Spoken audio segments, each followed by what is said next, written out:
So we're going to start by taking a look at It's a Small World from Disney. It's called Disney It's a Small World. I am really curious if like the Days of Wonder thing is, if there's going to be any confusion there at all. What do you mean, confusion? Well, Small World. Oh, that's funny. No, I didn't even think about that. No, I mean, the box covers don't look anything alike. All I thought about was, it's a small world after all. And this is going to be playing in everybody's head right now for the rest of the day, because that's what it does. I couldn't hear you for a while, but now I'm good. You can hear me, yes? Yes, we can. Yes, we can. Okay, so I'm glad I came in on this, because It's a Small World is something I wanted to bring up. Now, I don't know about you, but when I was a kid, It's a Small World was not a very popular ride. It was the ride that if you got super hot, you would go there because you could cool down and there was never a line. So I feel like all of a sudden It's a Small World has become like this. It's the hip thing now. But did you guys ever actually go on It's a Small World? Donuts. Did Mike just say anything? Oh, I'm sorry.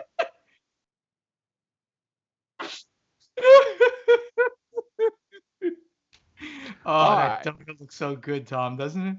Anyway, yeah. No. Okay, did you hear that? Yes, now can you hear me? Yes, you hear sound. Well, good. we always could hear you, but it just was bad sounding. No, we heard the whole. It's always bad sounding. Have some more donuts. I'm sorry, it's a complete catastrophe. It's all falling apart, and it's all my fault. Well, quick question, because we've already derailed. Buonocore, do you like the ride or not? I do. I mean, I actually do. I agree. I think the ride gets a bad rap.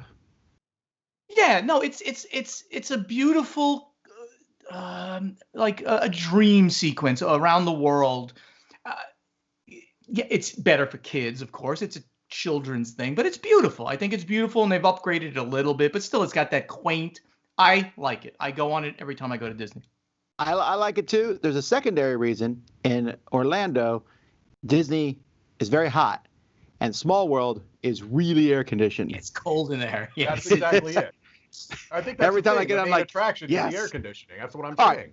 All right, so let's get back on topic here. A board game is being made by Funkoverse or Funko Games on this. I hope it's good. So far, their Haunted Mansion I liked, though some people did not, and the Riverboat ride was terrible. So, they've made other ones like this. I actually didn't even know other Disney rides. Okay, I guess they're going to get them all eventually. I didn't know that, but I love the fact that it's actually a 3D game, right? I can see you're in the little boat, I guess, right? That's your boat, and you're going around. It looks like it. It looks adorable. I have no idea what this game is going to be like, but I think it'd be great for kids. It's a kids game. I'm sure it'll be charming. All right. So one of the biggest German companies is Amigo. They have an American branch, which is not nearly as big as their German one. And I forget the name of the gentleman who ran that, but Jeff is his name. I can't remember. Jeff. Right. Well, either way, he has been replaced now by Alex Yeager. Alex Yeager used to be the president and who ran Mayfair Games. Mayfair Games was then bought by Asmodee and dissolved, essentially. And Alex has been involved in the industry in minor ways. But I think this is pretty decent-sized news. Alex is a very gung-ho person, did a really good job at Mayfair's presence. If you went to Origins or GenCon in the past decade, before Mayfair disappeared, their presence was phenomenally big. You did not miss Mayfair, and Alex had a lot to do with that. Those little sheep puppet things that they did, that was, I think, his brainchild. He was actually the voice of one of them. So I'm looking forward to, I think I would like to see more Amigo stuff hit America, and I think this will be a good thing. Yeah, I always like the Amigo card games. I feel like they really have that nice little niche of those great little card games. Alex is awesome on every level. He's just a fun, friendly, engaging, big bear of a guy. He's going to do great here. I mean, he did great at Mayfair, like you said, and he's going to do fantastic. So congratulations to him on this. It's fantastic news. All righty. This was a surprise that came out of nowhere. The Game Center of Fantasy Flight. Mr. Buonocore, have you ever been there? I have not been there, and that is something I have to rectify, especially now. It is an amazing place. I've been there once, and I really enjoyed it. And it's now been bought by Christian Peterson. So this is a really unusual story. So Christian Peterson was the president of Fantasy Flight Games. Fantasy Flight Games was acquired by Asmodee, who, as part of that deal, Christian Peterson became the North American president of Asmodee. He left that position a little over almost 3 years ago now, and went to Silicon Valley, and I'm not sure what he was doing, really, but he now has bought back the Game Center from Fantasy Flight Games and renamed it the Game Center, which I'm not sold on that name, but it's a mix of game, zen. And center. Yeah. I don't know. This was we did this article and the last one on Board Games Insider, and this was like we were like saying like this is like news about great people in the industry. So Chris Peterson leaves mostly the industry, and he does this basically to almost give back to the Twin Cities of Minneapolis, St. Paul, because this was like, and I've heard, and you've said, and Zev has told me that this is like a mecca for like, board gamers, just a great place. It's got food, it's got game space, it's got games, it's got everything. You could hold a small convention there, like our retreat could be held there.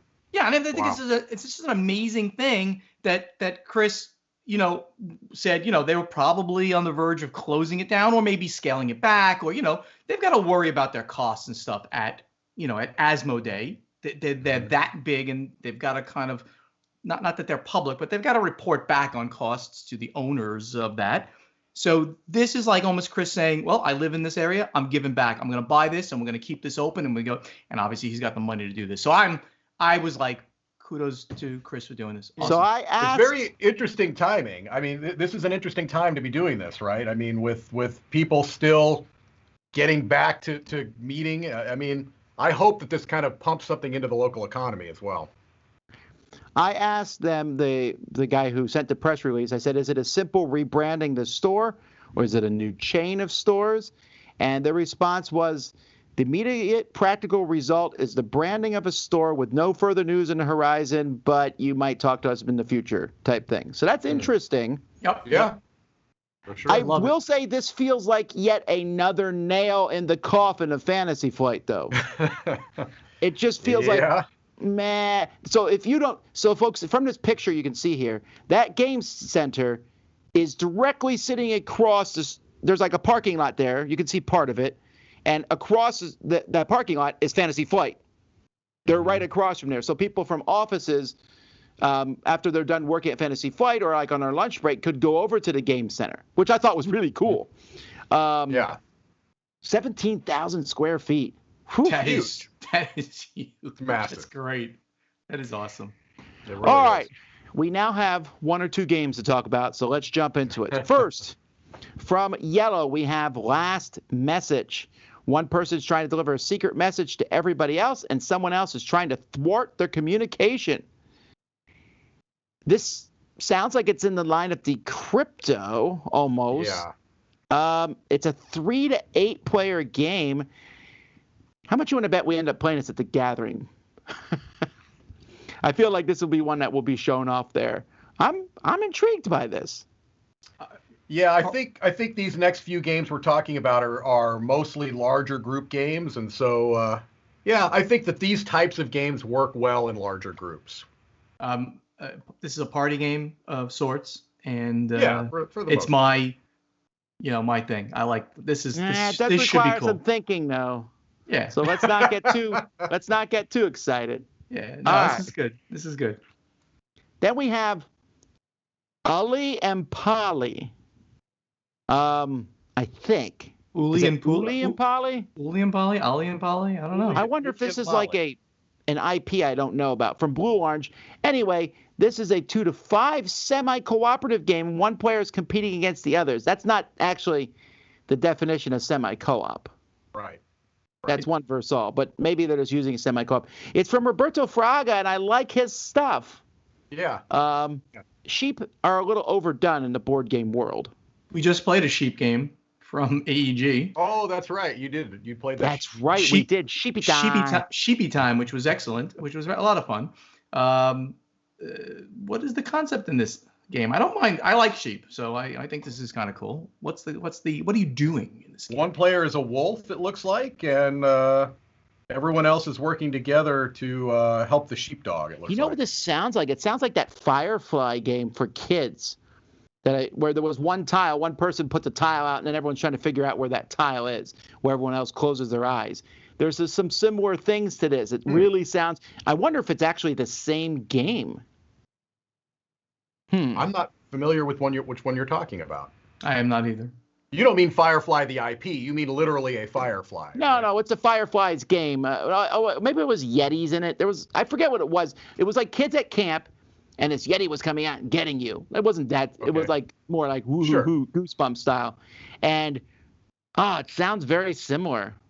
Well, Roberto Fraga and Blue Orange, that's a good combo, so. I agree. The next one Mike's excited about, Mean Girls the Party Game. Yeah, stop trying to make fetch happen, Tom. I'm one of the people who doesn't get the appeal of Mean Girls. I know a lot of people really like that movie. The movie was very good. Well, my problems with it, I went in a long rant yesterday about this in the thing where movies do not know how to portray accurate high schools. It really bugs me. They don't. And this is the very epitome of that. Yeah. The concept of this game is terrifying from what little I understand. Because isn't it basically you're supposed to be like writing things that are somewhat mean, and then you have to read out loud what you said at the end potentially? Yeah, no. I didn't put a lot of work into it, but that's terrifying. No. I'm out of this one. Let's move on. Yeah. You're getting it for your birthday. I don't want this game. Now this one. Snakes. I feel hypnotized by this box cover. But that is pretty crazy. I wonder if people can see it on the computer screen, that they're looking on or their iPads. But the box is an optical illusion that is moving as you look at it. It's awesome. This game will sell based on this box. This is awesome. That I'm not convinced on. I mean, they've done this. They've done this before. Chameleon was also an optical illusion. I was just going to say Chameleon is what kind of strikes to mind with this. I'm trying to see if I can see it on the screen too. Phil Walker Harding is the designer, or it was one of the co-designers. That should make you interested right then and there. That's what got my attention, was the Phil Walker Harding vibe. But I like the idea that it's very similar to Werewords, where you're asking a question, the snakes know the right answer, and they want you to not pick the right answer. Right. So I like that idea a lot. Mm-hmm. It should be fun. I'm not a big party game guy, but that one sounds like one I would try. All right, it's time for more than meets the eye. Renegade Games announced they're working with Hasbro to make the Transformers deck building game. Now, this is designed by Dan Blanchett and Matt Hyra, who designed the Power Rangers deck building game. That's not out yet. That's coming out, I guess, any day now. Eric Martin said on Board Game Geek News that the two games would not be able to be combined, which I guess is okay. It's not like I've been dying to play Power Rangers versus Transformers. No. I really like the Transformers collectible card game. I don't want to sound good. Yeah, I don't want to sound too cynical or negative on this because, I just don't. But I'm a little afraid that it's getting to be almost a crutch to just put an IP onto a deck building game.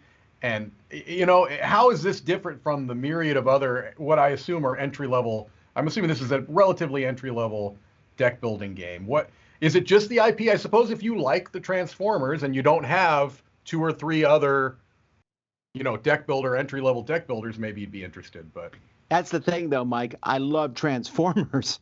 Yeah. I want it based on that. Right. Okay. Yeah. Even if it's based on similar to the DC deck building system, which you didn't love. I'm going to get mad. I know I'm going to be disappointed. I know I'm going to be unhappy. But right now, let me be happy a Transformer game exists.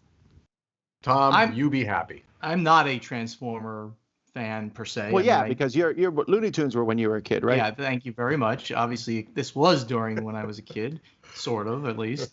Man. I'm not just. It's just not. Transformers never did anything for me at all. But a good game. GoBots guy, Steven? But a good game is a good game. Shush. All right. What is GoBots? What is that? GoBots.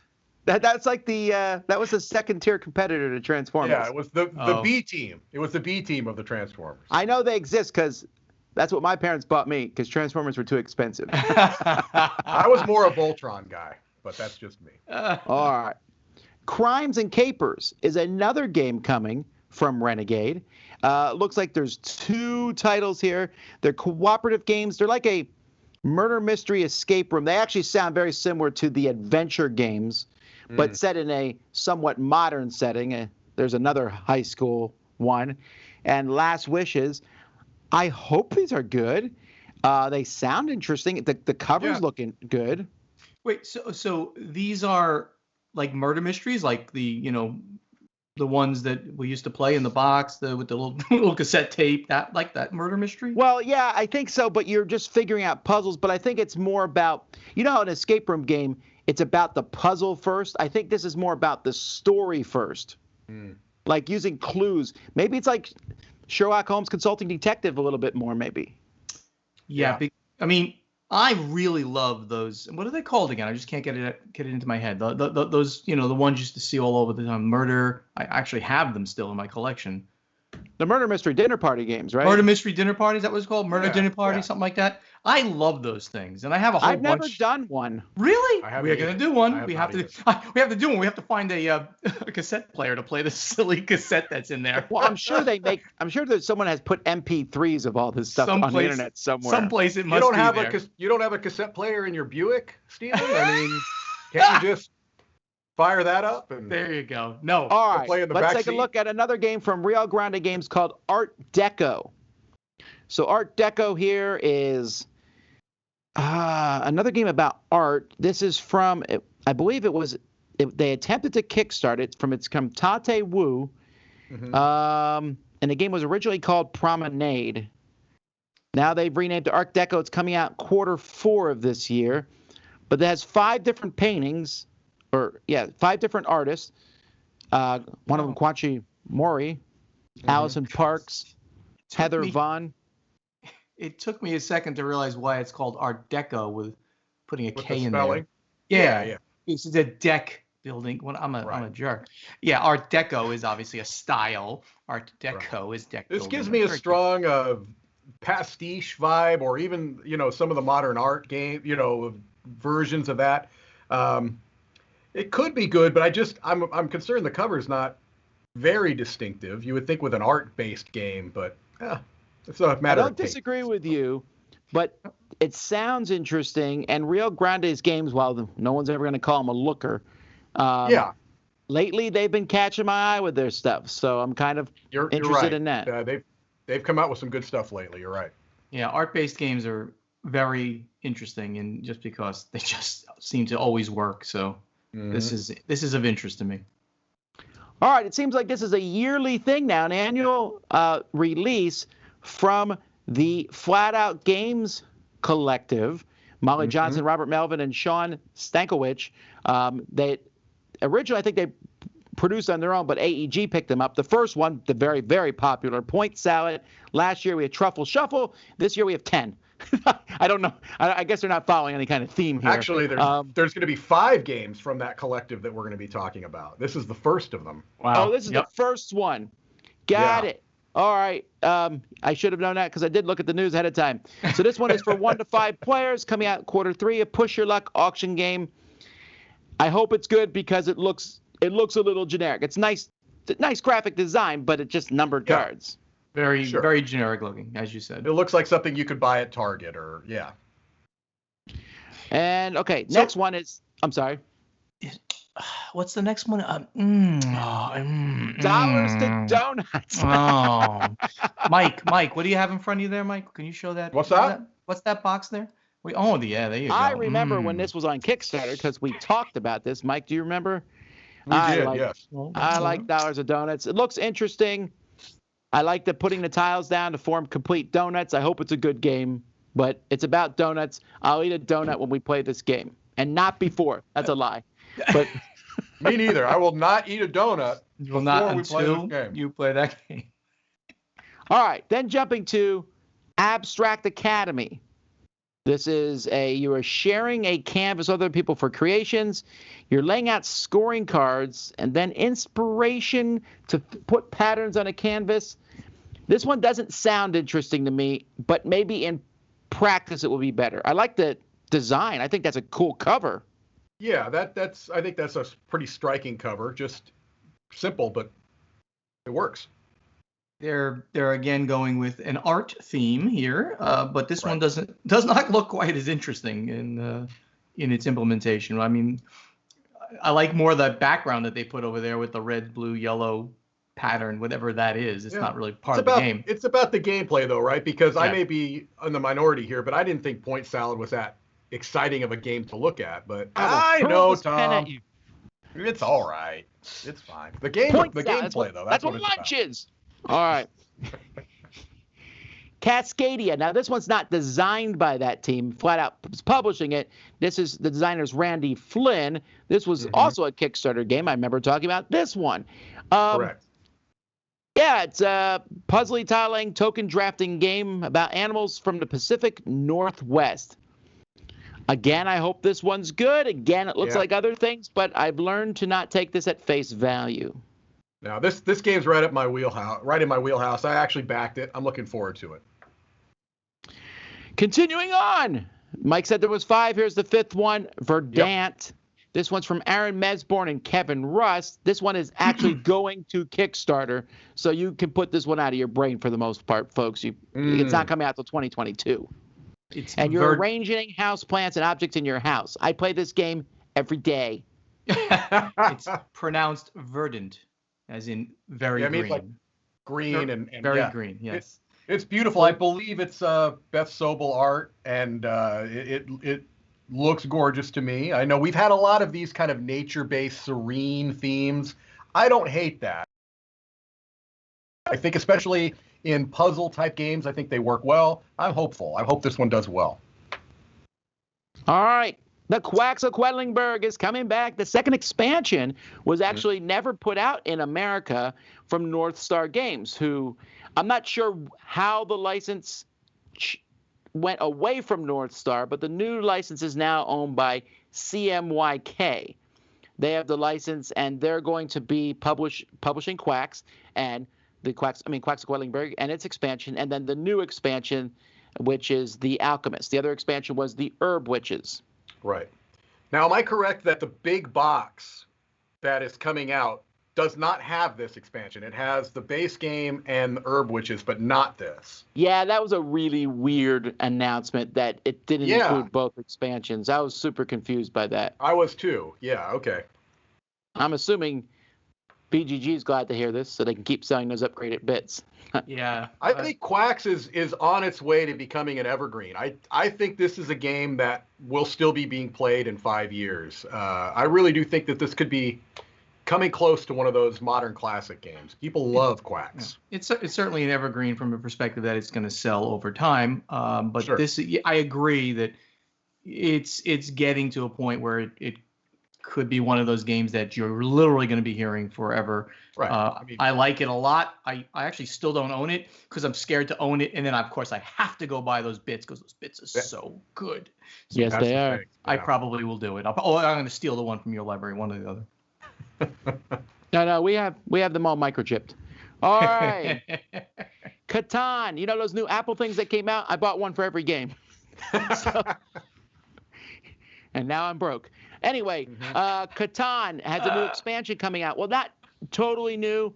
It's a re-release of a bunch of old scenarios and stuff all put into a box called Treasures, Dragons, and Adventurers. Not only did they go back and find older scenarios, they apparently went back to 1990 when getting the graphic design and cover for this box. I was very surprised by that. I'm like, man, this is throwback for sure. That is such a boring-looking cover.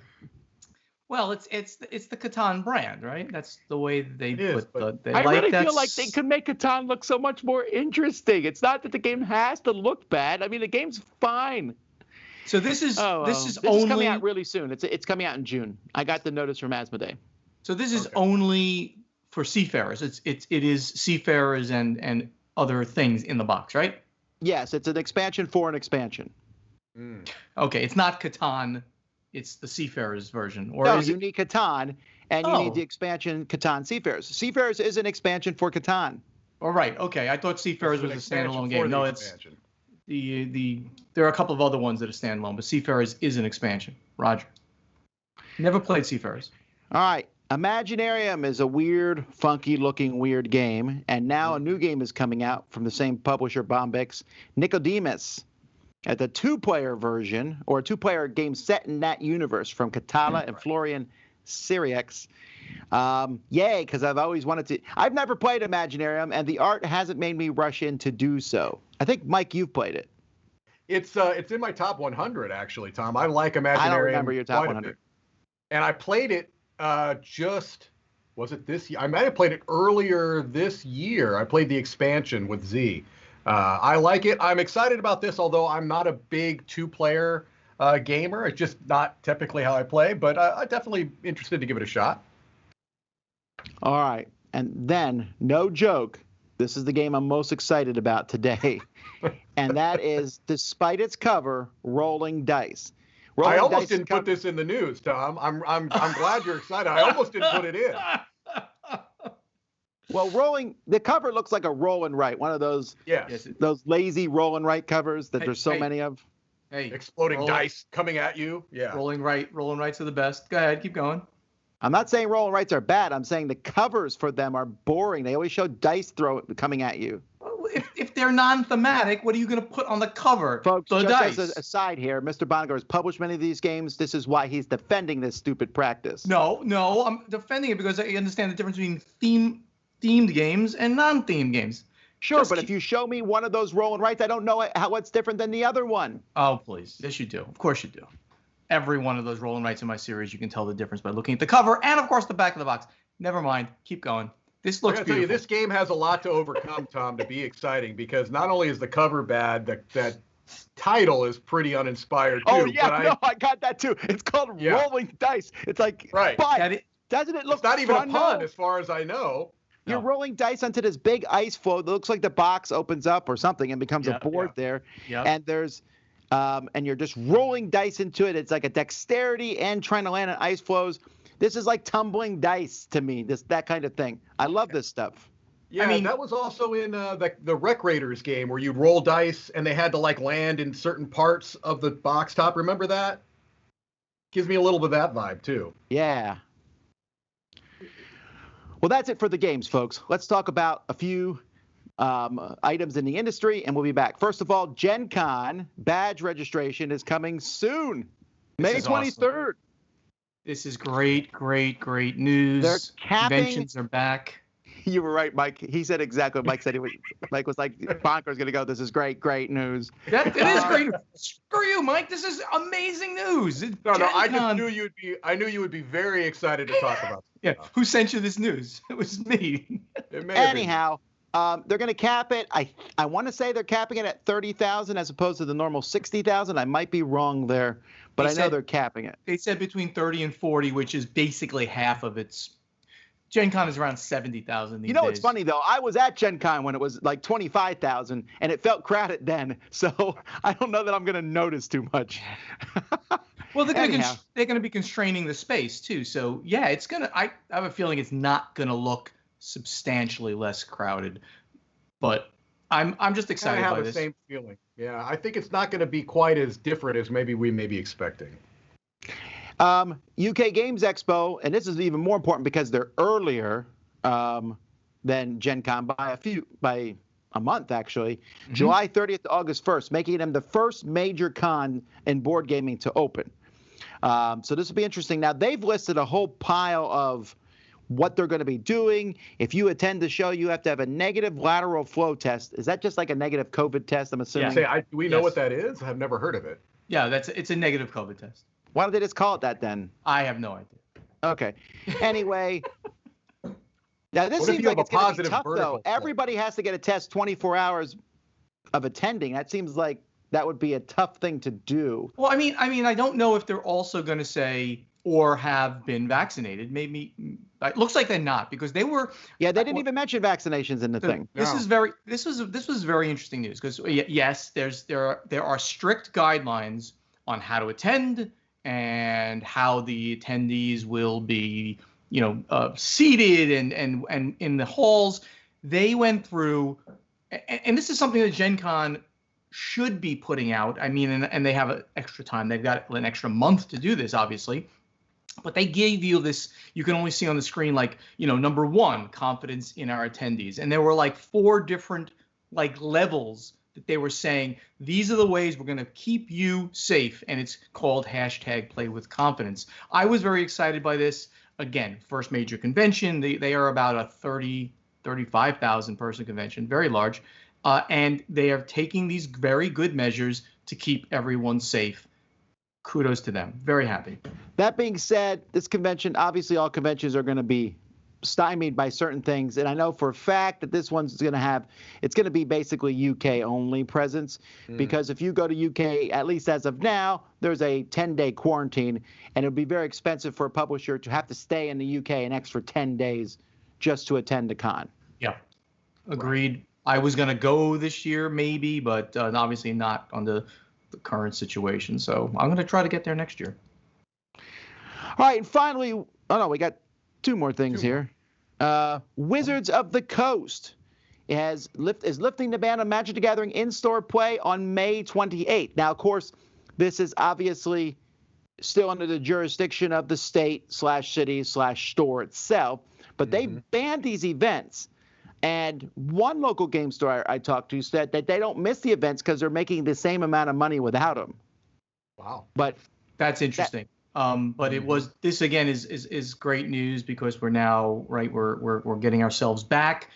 They had just lifted the ban literally like a week before this announcement, maybe 2 weeks ago, for Japan. And of course, everyone was like, well, okay, that's great, but what about the US? And then boom, they did the US, removing the US ban as well. So, kudos to them to do it right, to wait till the right time.